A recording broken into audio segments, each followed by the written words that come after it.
Hey guys, it is Haifa from Fufu's Kitchen. I am back to share a new video with you guys today, and it's a Middle Eastern brunch staple. It involves eggs and tomatoes. Can you guess what it is?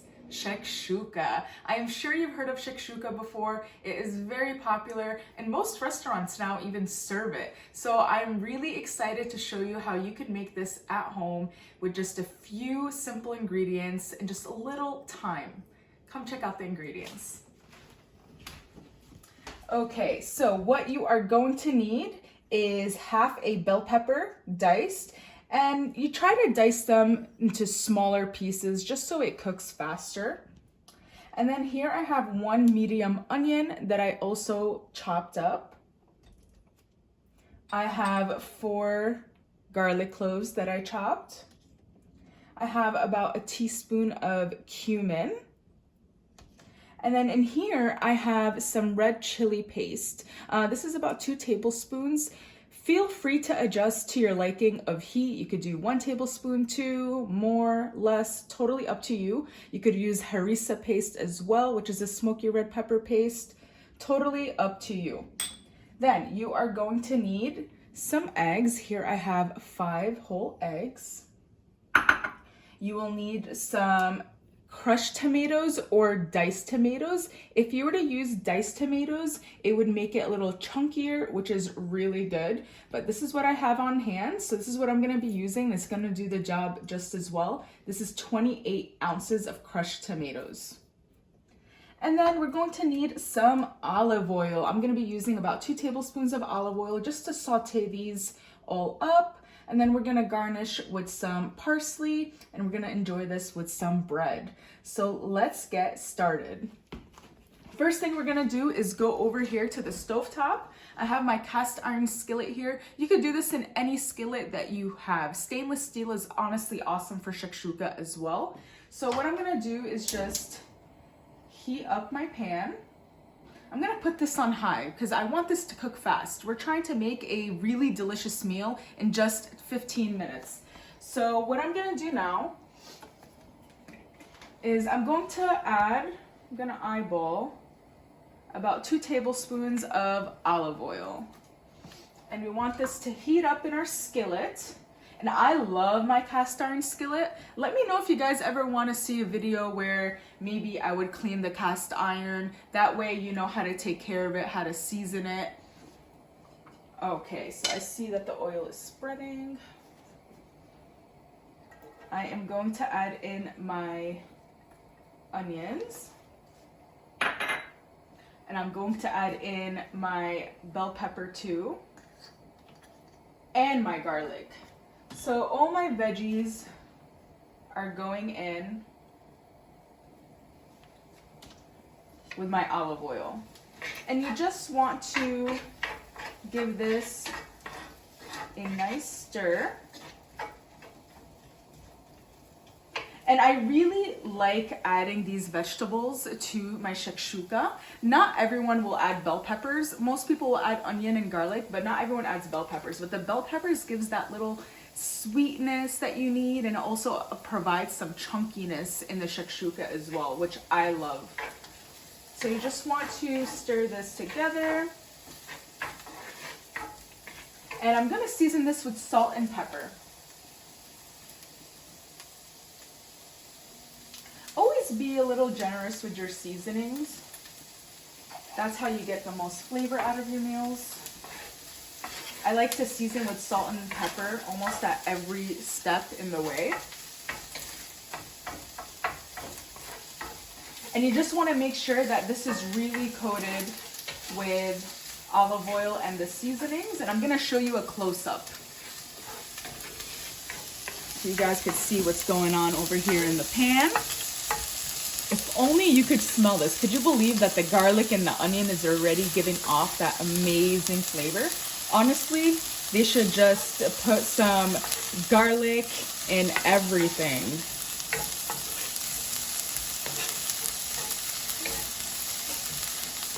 All right. So it's getting there. You want to do this for about 2 to 3 minutes, I would say. You just want everything to become a little translucent. You don't want it to be soggy. You still want it to have a little crunch to it, a little texture, because the tomatoes are already going to be soft. So you want this to give a little bite, but you don't want it to be raw either. So 2 to 3 minutes of just sauteing this in the olive oil and the salt and pepper will do the trick. And you see, because it's diced finely, it's gonna cook way faster than bigger pieces. And you wanna try to make all your cuts the same size, not like this one sticking out over here, but it's okay. All right, so just let this do its thing for a little bit. I'm gonna bring over the tomatoes. So as I was saying before, I'm using crushed tomatoes.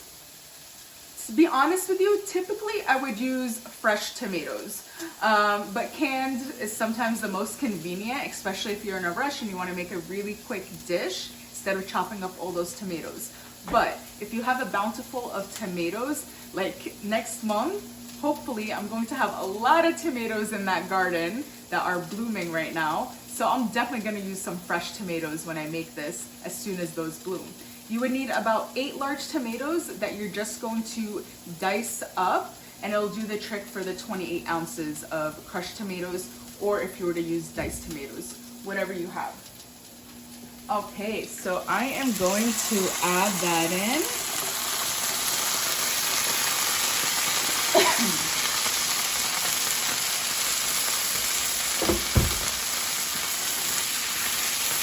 And now you just want to gently stir this together.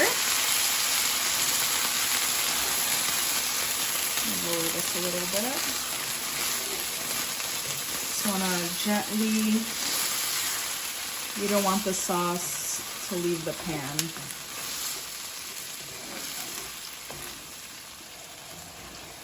Now I'm just going to put this on high heat.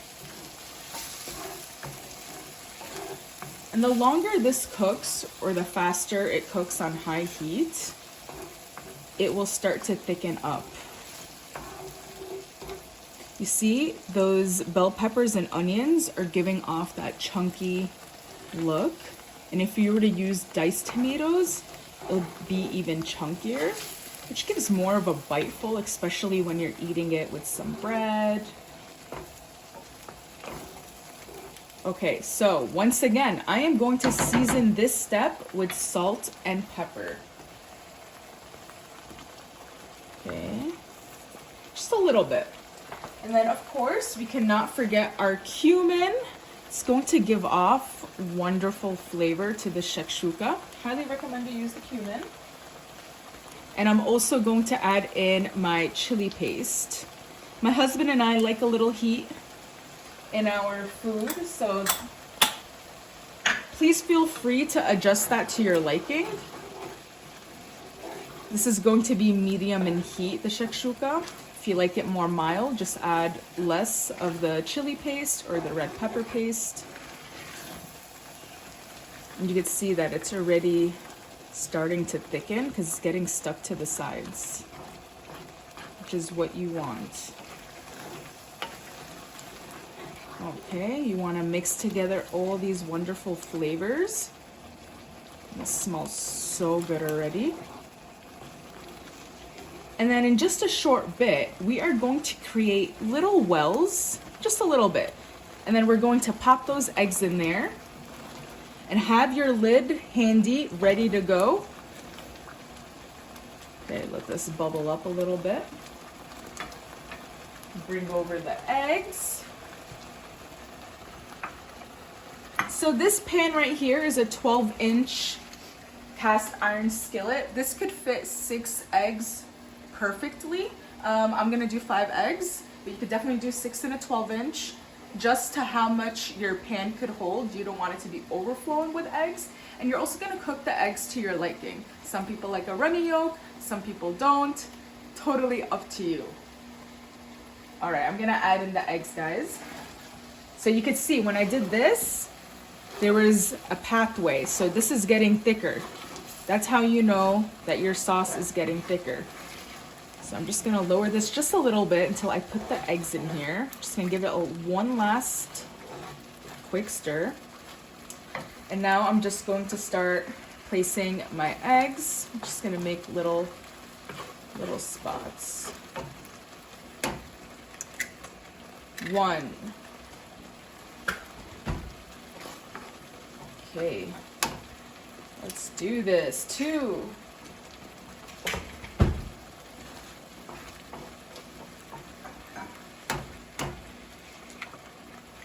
3. Then do 1 more here, and 1 more over there. 4. There we go.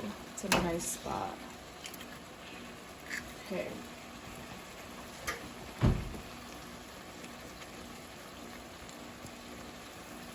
All right. So we want to season the eggs with a little salt and pepper, just the eggs. And then we want to cover this so it cooks faster. Now I don't have a lid that fits this exactly, and that's totally fine. Improvise. Find a lid that somewhat fits your cast iron skillet. Mine did not come with one, so.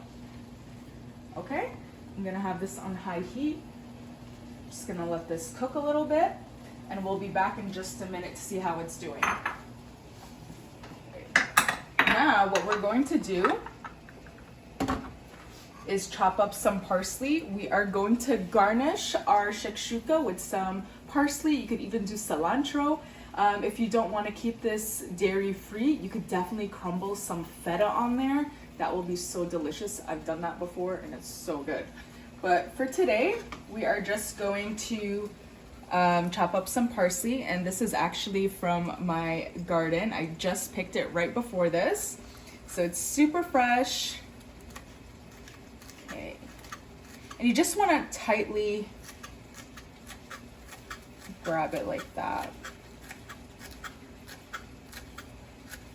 I think one day I want to show you guys my garden. I think that would be a cool video. Let me know what you think. Okay. It's actually my first year doing one, but my dad, he's an avid gardener. So I kind of was inspired by him, and I'm really happy to see that the garden's doing well, especially since it's my first time around. All right, so this is chopped up and ready to go. I'm actually gonna put my skillet on here. It's gonna look nice. And then I already have some garlic naan bread. You could use pita bread, you could use gyro flatbread, whatever you have. Let's check back on our shakshuka. Okay. You could see that the eggs, this is cooked to medium. Let me show you. So if I touch it, you can see that the yolk is still giving like a bounce back. So the yolk is not fully cooked. Now, my husband doesn't mind that, but I prefer a little more on the well done side. So I'm just gonna let this go for another minute or 2. But you see how you could have definitely fit more in this pan. You probably could do like 2 more right there as well. But it's just my husband and I, so I don't need to go overload. And actually what I did, when I had leftover sauce, I used some of this sauce the next day in some pasta, and it turned out beautifully. So if you want, you could always follow the way I did the sauce and use it on some pasta as well, or if you have any extra, and it turns out really delicious. All right, guys, so this is good to go, and it's still going to cook as it sits because of the heat. Okay, cast iron skillets are pretty heavy, so I'm gonna hold it from both ends, and I'm just going to add it right here. I'm gonna have my bread sticking out, give it that rustic look. You can see it's still cooking. So if you want to take it off a minute or 2 before you want it done, you could do so, because it's going to continue And then come see this. Here I am putting that beautiful fresh parsley on top. And honestly, that greenery gives it that pop and that freshness that this dish does need. So definitely add some fresh herbs, whether that's cilantro or parsley. And of course, if you have some feta, definitely crumble that on top. And there you have it, guys. I don't want to carry this. It's really hot, but this is my easy shakshuka. I really hope you enjoyed watching, and I hope to see you again next week. Bye, guys.